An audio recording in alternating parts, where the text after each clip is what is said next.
నమస్తే, welcome to YoYo TV. AP రాజకీయాలు రోజుకో మలుపు తిరుగుతున్నాయి. ఓవైపు తిరుమల లడ్డు వివాదం కొనసాగుతూనే ఉంది. మరోవైపు చేరికల అంశం తెరపైకి వచ్చింది. ఓటమి తర్వాత వైసీపీ నాయకులంతా పక్కచూపులు చేశారు. కానీ ఎందుకో తెలియదు, కొన్ని రోజులకే సైలెంట్ అయిపోయారు. గత 2 నెలల నుంచి పార్టీ మార్పు మాటలు ఎక్కువగా వినిపిస్తున్నాయి. తెర వెనుక వైసీపీ కీలక నేతలనే కూటమిలోని పార్టీలో చేరేందుకు రాయబారం నడుపుతున్నారనే టాక్ కూడా వినిపిస్తుంది. ఈ చేరికల వ్యవహారం ఇప్పుడు ఓ అడుగు ముందుకు వేసింది.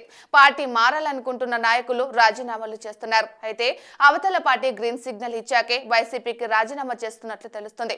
ఇదంతా ఒకేతైతే జగన్ ను వేడుతున్న వారంతా జనసేనలోకి వెళ్లేందుకు ఇంట్రెస్ట్ చూపించడం మరో ఎత్తు. ఇక్కడే అసలు అనుమానాలు మొదలవుతున్నాయి. ఎందుకంటే మొన్నటి వరకు కూడా పవన్ కళ్యాణ్, చంద్రబాబులను తిట్టిన వారు సడన్ గా జనసేన కండువా కప్పుకోవడం ఏంటి? నిజంగానే పవన్ సిద్ధాంతాలు పాలన నచ్చి చేరుతున్నారా, లేక జనసేన టీడీపీని విడగొట్టడానికి వస్తున్నారా, లేక జగన్ పంపిస్తున్నారా అనే ప్రశ్నలు వ్యక్తమవుతున్నాయి. ఇక రీసెంట్ గా వైసీపీకి రాజీనామా చేసి జనసేనలో చేరిన ఒకరిద్దరు నేతలు అప్పుడే టీడీపీ నేతలతో గొడవలకు దిగారు.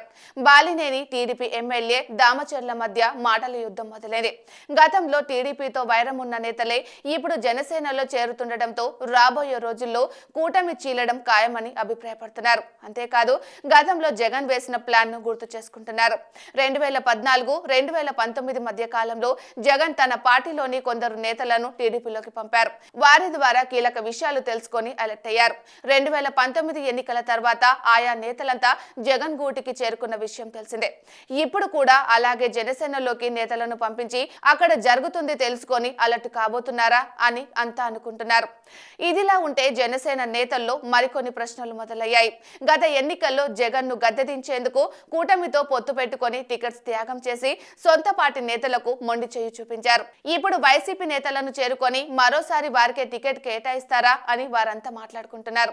మొదటి నుంచి జనసేనను నమ్ముకున్న నేతలు మాకేంటి, ఈ విషయంలో పవన్ ఆలోచన ఎలా ఉంటుంది, వారికి న్యాయం చేస్తారా, అసలు జనసేనలో ఏం జరుగుతుంది, ఏం జరగబోతుంది, ఈ ప్రశ్నలన్నిటిపై క్లారిటీ రావాలంటే కొద్ది రోజులు వెయిట్ చేయాల్సిందే.